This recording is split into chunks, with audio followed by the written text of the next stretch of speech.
के ऊपर जिस तरह एक नाजायज और गैर कानूनी जंग ठोसा गया, मुझे नहीं लगता है कोई खड़ा होकर उसके हक में बोल सकेगा। उसके साथ साथ मैं आपकी बात कर ही नहीं रहा हूं ना, अब उसके साथ साथ जिस तरह इंसानियत का कत्ल करके बेरहमी से ईरान के सुप्रीम लीडर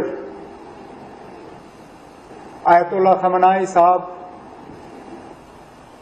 उनके कई साथी और करीबी रिश्तेदारों को शहीद किया गया, उसकी जितनी भी मजम्मत की जाए कम होगी। अफसोस की बात यह है कि मामला वहां रुका नहीं।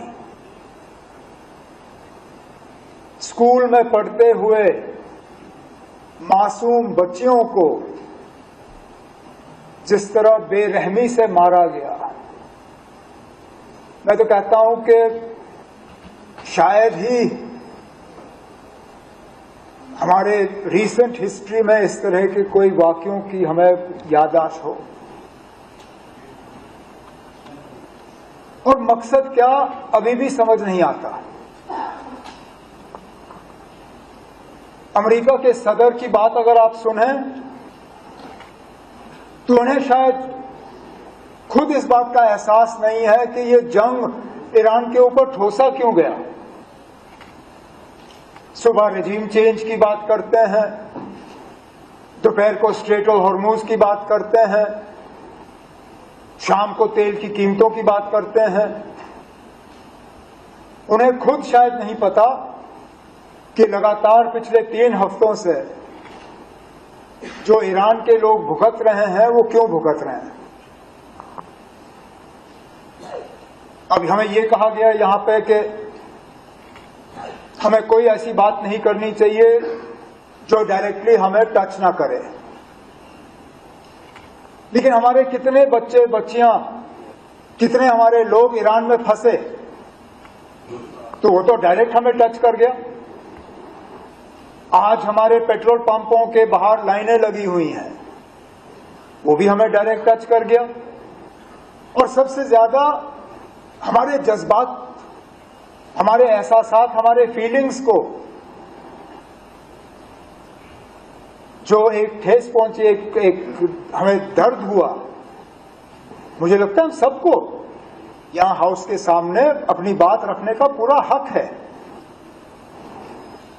अब ये सही है कि यहां बैठ के हम जंग रोक नहीं सकते,